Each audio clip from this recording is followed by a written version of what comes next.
내년 총선 출마가 유력시되는 김성주 국민연금공단 이사장과 이강래 도로공사 사장, 그리고 이상직 중소벤처기업진흥공단 이사장이 잇따라 구설수에 오르고 있습니다. 익산시가 환경예산 30% 증액과 민간환경감시단 구성 같은 환경대책을 발표했지만 시민단체는 알맹이가 빠졌다며 반발하고 있습니다. 군산시가 교통량 분산을 위해 선유도 공영주차장을 유료화하자 상인들은 관광객이 줄었다면서 반발하고 있습니다. 중국 황사의 영향으로 올가을 첫 미세먼지 주의보가 내려졌습니다. 여러분 안녕하십니까?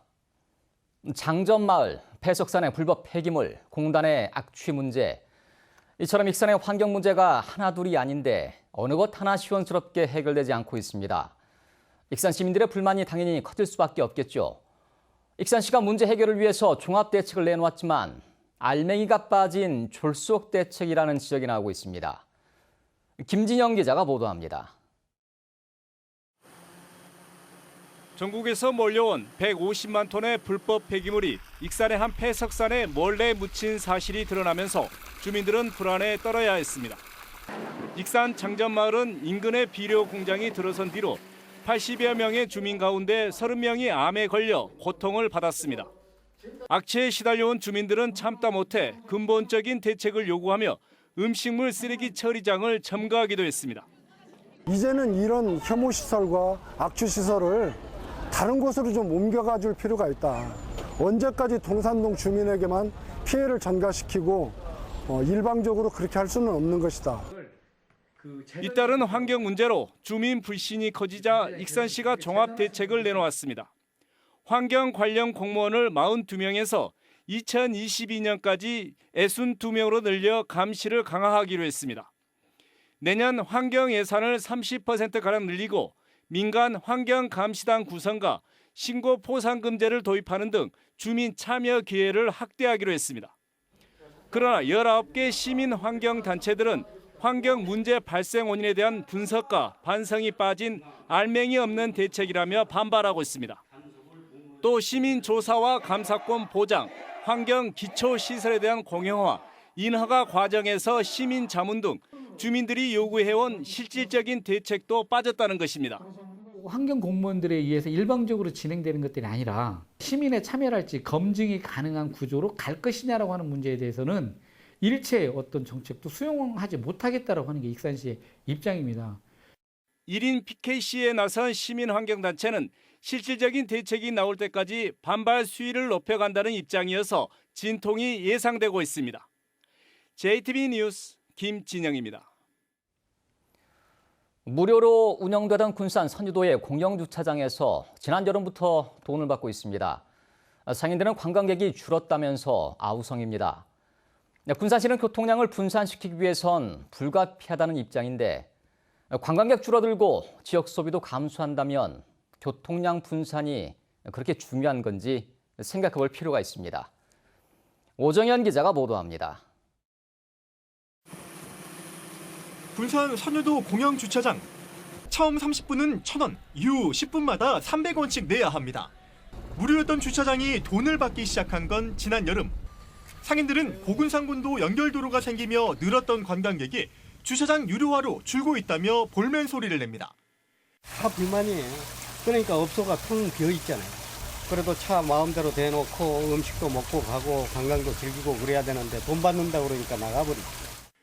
불법 주정차는 깐깐하게 단속하고 주변에 마땅히 차댈 곳은 없는 상황. 사실상 공영주차장 이용이 불가피한데 주차요금이 부담스럽다는 관광객도 있습니다.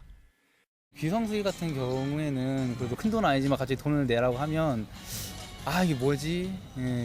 라고 생각이 들어서 여기는 또 돈을 받으니까 좀 돈 받으니까 좀 안 와야겠다. 군산시는 고군산 연결도로 개통 이후 평일 2,100대, 휴일 4,600대씩 몰려드는 만큼 교통량 분산을 위해선 조치가 필요했다고 설명합니다. 주변 상가에서 10,000원 이상 소비하면 2시간 무료 주차 혜택을 주는 등 지역민과 상생도 충분히 고민했다는 입장입니다. 저희가 현재 수익금은 한 30에서 40% 정도 돼요. 대부분이 다 상가 이용하시고 할인해 주시는 상가를 이용하시게끔 만드는 것도 있는 것 같아요. 상인들의 민원은 끊이지 않고 있지만 군산시는 주차장을 무료로 되돌리는 등의 방안은 따로 검토하고 있지 않다고 밝혔습니다. JTB 뉴스 오정현입니다. 총선을 앞두고 전북 출마가 유력한 공공기관장들이 잇따라 구설수에 오르고 있습니다. 모두 민주당 출신 인사들이다 보니 평화당 등 야권의 비난 목소리도 갈수록 높아지고 있습니다. 보도에 이승환 기자입니다. 노인의 날이었던 지난 2일 이 경로당에는 국민연금 직원 3명이 찾아와 100만 원어치의 전통시장 상품권을 전달하고 돌아갔습니다. 남자 직원하고 여자분 직원하고 3명이 오셔가지고 그 정도만 얘기하고 그냥 여기서 이제 해가지고 사진 찍고 그냥 가셨어요. 문제는 이곳이 김성주 이사장의 전 지역구였고 내년에도 출마가 예상되는 선거구라는 겁니다. 공단 측은 인사혁신처 포상금의 일부를 좋은 의미로 기부한 것일 뿐 김 이사장과는 무관하다는 입장입니다. 사회복지기관 등에 여러 차례 기부를 해왔고 이번에도 대통령상 포상금 중 100만 원을 관내 주민센터의 추천을 받아 경로당에 기부하였습니다. 임순남 출마가 예상되는 도로공사 이강래 사장도 동생 관련 회사가 고속도로 가로등 교체 사업에 부품을 사실상 독점 납품했다는 의혹이 제기됐습니다. 이 사장 측은 해당 업체의 부품이 가로등 제어 시스템에 사용되는 것을 알지 못했다며 거론된 의혹은 사실이 아니라고 말했습니다. 이 같은 논란은 역시 출마가 유력한 중소벤처기업진흥공단 이상직 이사장이 명절 선물을 돌렸다는 혐의로 선관위 조사가 진행되는 중에 나온 것이어서 파장이 더욱 커지고 있습니다. 연불보다는 제밥에 관심이 있다고 각종 비리 의혹과 추문에 연루되어 있습니다. 해당 기관에서는 정확한 조사와 진상 규명을 해야 되고요. 21대 총선이 성큼 다가온 가운데 도내 유력 예비 후보인 전북 출신 공공기관장들이 잇따라 구설수에 오르고 있습니다. JTB 뉴스 이승환입니다. 전북교육청이 특성화고 평가 때 교육부 권고안과 다르게 취업률에 따른 배점을 변별력 없이 정해 형식적인 평가를 했다는 감사 결과가 나왔습니다. 감사원은 지난 1월 평가 때 3년간 취업률이 각각 5%와 13%에 그친 특성화고 두 곳이 5점 만점에 각각 3점과 5점 만점을 받는 등 특성화고의 취업률을 끌어올리기 힘든 평가라고 밝혔습니다. 이에 따라 특성화고가 예산 혜택은 받으면서 대학 진학 위주로 편법 운영될 우려가 있다고 지적했습니다. 정의당 전북도당은 기자회견을 갖고 정부와 국회에 남원 공공보건의료대학의 설립을 촉구했습니다. 정의당은 공공보건의료 인력 부족 문제는 국가적인 문제인 만큼 공공의 영역에서 정부가 직접 나서서 해결해야 한다며 정치적 상황과 이익 집단의 반대를 이유로 좌시해서는 안 된다고 주장했습니다. 또 정부는 2022년 3월까지 대학이 개교될 수 있도록 준비해야 한다며 전라북도와 남원시도 관련법 통과에 모든 행정력을 동원해야 한다고 강조했습니다. 올해 도내에서는 태풍 3번, 집중호우가 2번 발생해 모두 30억 원의 재산 피해가 발생한 것으로 집계됐습니다. 도로와 하천 제방 7곳과 방파제 1곳을 비롯해 주택 14동이 파손돼 2명이 다쳤고 농경지 2만 3,500헥타르에서 농작물 침수와 쓰러진 피해가 발생했습니다. 전라북도는 올해 말까지 군산 어청도 방파제와 장수군 지방도 비탈면 복구를 마무리할 계획입니다. 날씨는 쌀쌀해지고 있는데 황사가 날아들면서 오늘 하루 공기가 무척 탁했습니다.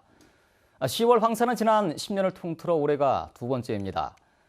전북엔 올 가을 들어 처음으로 미세먼지 주의보가 내려졌습니다. 주혜인 기자가 보도합니다. 파란 가을 하늘 대신 희뿌연 풍경이 펼쳐집니다. 가을 불청객 황사 때문입니다. 때 아닌 10월 황사에 서둘러 마스크를 챙겨 나왔습니다. 근데 오전에 제가 안 썼는데 목이 굉장히 칼칼해요. 그래서 오후에는 마스크를 써놔야겠다. 차량을 닦아내자 새카만 먼지가 한가득 묻어나옵니다.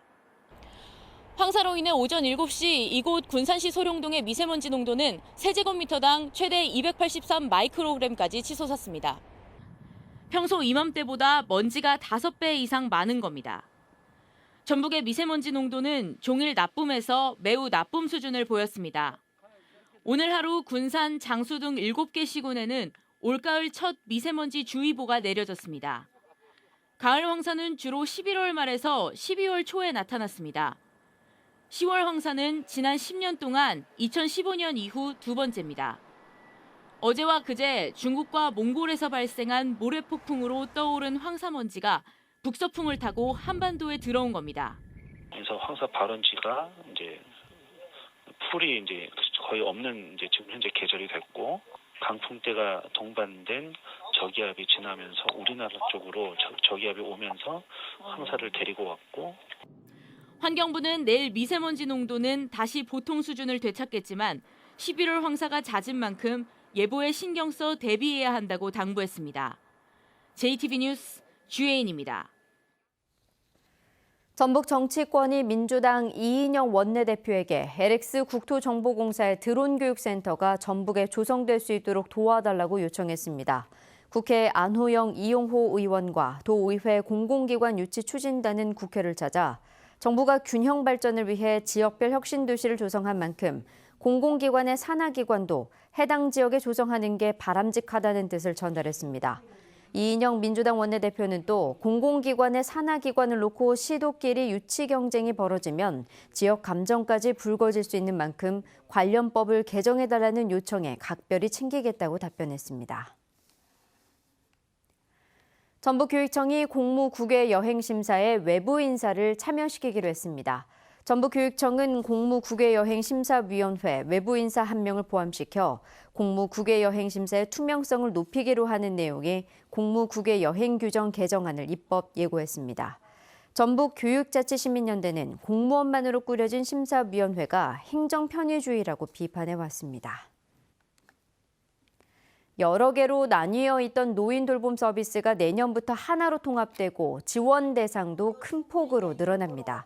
전라북도는 5개로 나뉘어 중복 지원에 문제가 드러난 노인 돌봄 서비스를 노인 맞춤 돌봄 서비스로 통합하고 예산도 380억 원으로 늘려 24,900여 명인 지원 대상을 32,300여 명으로 늘리겠다고 밝혔습니다. 175곳으로 난립했던 사업 수행기관도 권역별로 50곳으로 통합하고 정보통신 기술을 활용해 응급 안전 알림 서비스도 확대할 계획입니다. 내일과 모레 전주와 순창을 잇는 국도 27호선의 우남터널에서 터널 사고 대응 훈련이 실시됩니다. 이번 훈련을 위해 내일은 오후 2시부터 4시까지, 모레는 오후 12시 30분부터 오후 4시 30분까지 터널의 차량 통행이 통제됩니다. 익산지방국토관리청은 운전자들에게 훈련 시간에는 우회도로를 이용할 것을 당부했습니다. 사회적 기업을 운영하면서 국가 보조금 수억 원을 횡령하고 탈세한 혐의를 받고 있는 일당에 대해 경찰이 수사를 벌이고 있습니다. 순창의 한 사회적 기업 대표 56살 A씨 등 11명은 지난 2016년 10월부터 2년 동안 법인의 인테리어 비용 등으로 허위 서류를 제출해 국가 보조금 수억 원을 타내고 매출을 누락시켜 수억 원을 탈세한 혐의를 받고 있습니다.